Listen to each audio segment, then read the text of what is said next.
Hey, good morning, folks. Jim here again. Going to continue on with our series. I just like to say I hope you all had a happy holiday. I know I gained a couple of pounds, and so hopefully we'll be able to work it off here shortly with all the weather we've been having up here. Uh, Create that balance.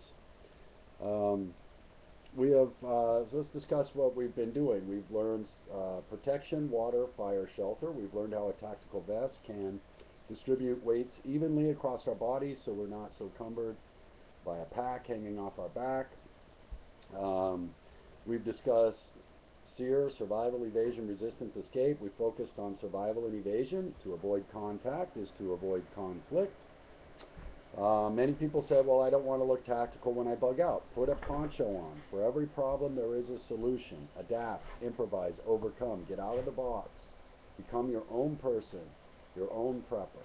You know, what I'm sharing with you is only one version of a multitude of wonderful versions of prepping and bug out and other things, okay? This is just my version. Uh, Watch as many videos as you can and find what works for you. This is just one version of many, okay? No one has the perfect plan for anyone in this. So, and we're all in this together. We're here to help one another. So enjoy the journey. But in my idea, it is to avoid conflict. Contact is to avoid conflict, hence the way I bug out. Quickly, boom, from point A to point B, limited contact. Hopefully we can use our vehicle and carry all kinds of supplies, but in the event that we can't, we're also prepared that we can take it on foot and still get to our location and survive. Okay? Now, why would I teach this from the get-go? Because I'm going to share some things with you that I hope you understand and know for yourselves already. The first week post-Katrina, there were 1,200 rapes. Let me repeat that. The first week post-Katrina, there were 1,200 rapes. There were 2 to 3 times as many violent crimes committed. Robberies, strong-arm robberies, beat-downs, and just flat-out murders. Okay? Um, and even some civil authority has been convicted of crimes during Katrina. There are lawsuits against civil authorities right now that had gone into people's homes, threw them on the ground, strong-armed them, took their property, and it was never returned. And these people never broke a law, but that's the way they were treated. So the illusion that everything's going to go right is just that, ladies and gentlemen, an illusion. We don't know who's coming to help us. We don't know what's going to take place in our population if we live in a large population. Things go wrong. Those who are prepared are less likely to be a victim, and that's what this type of bug out's all about. No victim ever thinks there will be a victim. That's why we have so many victims, okay? Most people have said it won't happen to me, and then it does, and then it's too late. Okay, so I teach preparedness on all levels, and that's what I'm sharing with you now. This is the way that I look at it. Having experienced many natural disasters around the world, not just in the United States, being a part of teams that go in to help out and set up supply chains and all kinds of stuff and to save lives, I have seen humanity at its worst. When people get hungry and their basic needs aren't being met, they tend to behave poorly in large groups. Okay? So know that, be aware of it, understand it, and study it. While many natural disasters result in wonderful coming together of communities, there are places like Katrina. Study it. Okay? Know it and understand it. And at any time, any major population can become unstable. That is just a fact and reality. Know that, understand it, study it, and see the implications of those who are not prepared to get away from it. Okay? So, and again, I'm just sharing my version, okay? My experience, strength, and hope, what I've seen and experienced in the world, okay? Okay, the first thing, let's talk about bug out now. Bug out should be an elevated location. Should be close to water, but elevated, okay? And that way, if we're near a water source, it floods, it's not going to affect our location, okay, where we're trying to survive. And that's what we should be thinking about. I can teach you all kinds of things. Maybe in other videos I'll share some of these ancient tricks of how to survive. But for now, we're just going to stick to the basics of life. Okay, 95% of the time we won't need to bug out. That's reality. We all have great bug-in locations. There are plenty of people out there teaching it. One of the people I really like out there is The Peaceful Prepper, and there's another lady, the Prepper Potpourri, I think.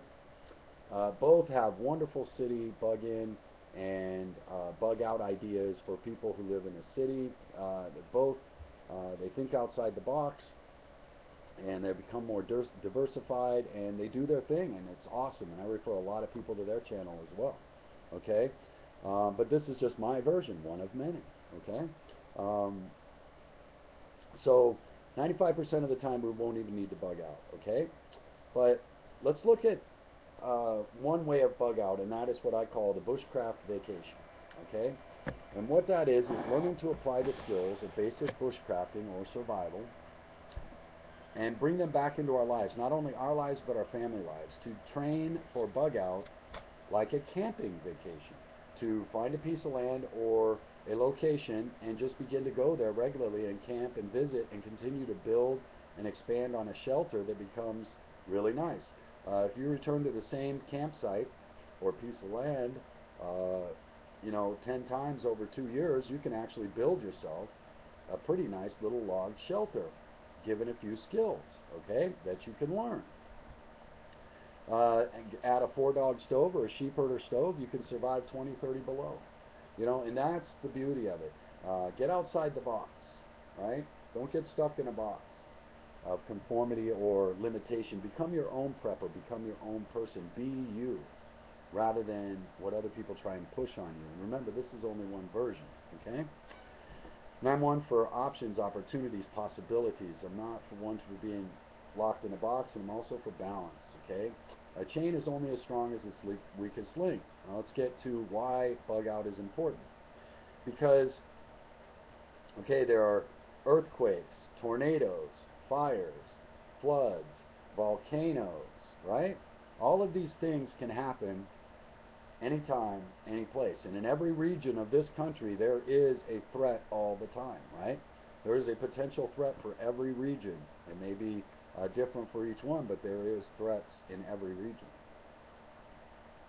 So at any time, our homes can be gone. And that's reality of it. So if we're limited to a bug-in plan, and that's all we're prepared to do, while that's great, and there are lots of great people out there showing great bug-in plans, if we don't have a bug-out plan, we've limited ourselves, locked ourselves in a box without opportunities, options. Okay? So that's why I talk about being a balanced prepper. The chain is only as strong as its weakest link. So, and we can turn that around into fun, camping, returning to nature, learning to live again, getting out of the concrete jungle, which seems to be shrinking us and condensing us to smaller and smaller beings, where we've become fearful of nature. Okay? And the reality of it is, within all of our DNA is a propensity to survive. We all have the ability. Eskimos have been surviving on one of the most treacherous continents on the earth for hundreds and thousands of years. Okay? So the idea that we can't survive is preposterous. Okay? We can survive any environment. We just have to reacquire the skills, okay? Replace fear with respect, and we will once again find, hey, we can do this. In fact, we were born to do it. It's in all of our DNA, okay? So just think about that. Remember a time when people used to load up the station wagon, head out into the woods, and go camping? They were kind of prepping. Okay, if any time there was a disaster or whatever, they could simply go camping. It's much better on your children. Just think about that. If you load up the same gear you've been loading up for several trips to go camping, right, and you're going to the same place, your children aren't going to know the difference. While there's a disaster going on, they're going to be seeing the car get loaded the same way with the same supplies, and we're going to the same place. It's going to be less stressful for them. If I had children, that's what I'd be doing. Okay? And I'd be getting them back into nature and teaching them to live again instead of being locked in this little world of concrete world that keeps shrinking us down. You know what I mean?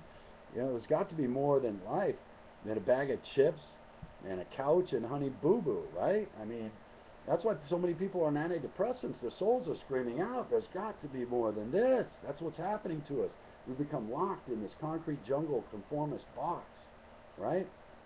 As mass populations. And we're forgetting who and what we truly are and what we're capable of, And so hence, antidepressants. We're stuck in this little tiny world of the concrete jungle, the illusion, the delusion, right? Get back out, expand, touch nature, Remember what it means to truly be alive, you know? And that's just a suggestion. That's what I would do, and it's what I had done with my family, okay? And it's what I continue to do. I know that this world that we live in, while it may be comfortable and convenient, is not living. It's slowly dying. You know what I mean? And to get back out into nature and to touch life and to be a part of it and to experience it is wonderful. We become obese and disease as a result of sitting around on couches, eating these potato chips and watching Honey Boo Boo and thinking that's life. Sitting around on electronic devices with our thumbs clicking, clicking, clicking. It's been shown statistically that children that are limited to their exposure to electronic devices are more well adjusted and they establish themselves in life better. Okay, this is a fact. Look it up for yourself. Okay, anybody who studied sociology knows this. Electronic devices are damaging to our young people, and so incorporating this lifestyle into your prepper life is actually healthier for your entire family. Okay, so there's a multitude of payoff here. We replace fear with respect, and we begin to realize, yes, I can survive. You return to the same place enough times, you can have a log shelter built, a small log shelter. Grab a sheep herder stove or a 4-dog stove. You can heat that thing at 20, 30 below zero. Okay, and I'm just sharing this stuff with you. Okay. People get so limited, stuck in that box of I can't, and oh, what an evil corroding thread that word is. I can't. How limiting, how compartmentalized and boxed one is with that word, rather than opening up. You know what I mean? Options, opportunities, possibilities. And as we experience this natural lifestyle, we begin to gain confidence, and we begin to lose fear and replace fear with respect. And that's what it's really all about. It's just a healthier lifestyle. It's low cost, it's healthy, it's relaxing, and it increases our confidence, okay, in our faith that we can survive. So to me, it's a win, win, win, win. A lot of people I see plan a vacation from point A to point B. They got this huge itinerary planned out because they're spending so much money, they got to get so much in. And by the time it's all over, they need to take a vacation from the vacation, and they spend thousands of dollars to get exhausted. I'm thinking, wow, man. I'd rather just pack my gear and go in the woods and chill, man. And when you build shelter and you see what you've accomplished, when you look at it, it feels so good. Your self-esteem increases. You realize that you are more than you ever thought you could be. It's a wonderful experience. And to involve the entire family in that is just magnificent. I mean, try it. To sit, the first time I got up and was having a cup of coffee, standing under the eaves of my little camp I built, and a bull moose is standing 40 feet away from me, and it's looking at me, and it don't care, because I'm a part of it. The moose is just saying, oh, it's cool, it's just him. You know what I mean? That's an awesome moment that you can't experience on the couch with a bag of chips. To be fishing and to see an eagle come down and take a fish and look back at you saying, I got mine, when you going to get yours? You know what I mean? To accept you as part of the environment. In that moment, you realize, I am no longer apart from it. I am now a part of it, and I am accepted in it. Okay? We never lose respect, but the point is, there is a point at which you cross over. And then once again, you realize who and what you truly are and what you are capable of. And that moment, my friends, is a moment when you truly know you are alive. Once again. Okay? Because you cannot know in the concrete jungle. And somehow we've forgotten this. We used to load up the station wagon and do this all the time. It was commonplace for American families to go camping. I don't know what's happened to us or why this happened. Maybe they programmed it in us. I don't know. But break the chains, break the box. You can survive. It's in your DNA. Armed with a few basic skills and some practice, you can build yourself a quite elaborate shelter. You can buy a piece of land cheap, a lot cheaper than taking one of those vacations that doesn't have a road to it, right? Which is even better. No road, no electricity, no plumbing. You're going to be a lot better off because no one's going to know it's there. All right? And just build a camp and continue to build it and make it a family thing. It's not too complicated. We are more than we think we are. We just have to give ourselves the opportunity to remember that and experience it and become that again. Experience, strength, and hope. Remember, this is just Jim's version. Jim out.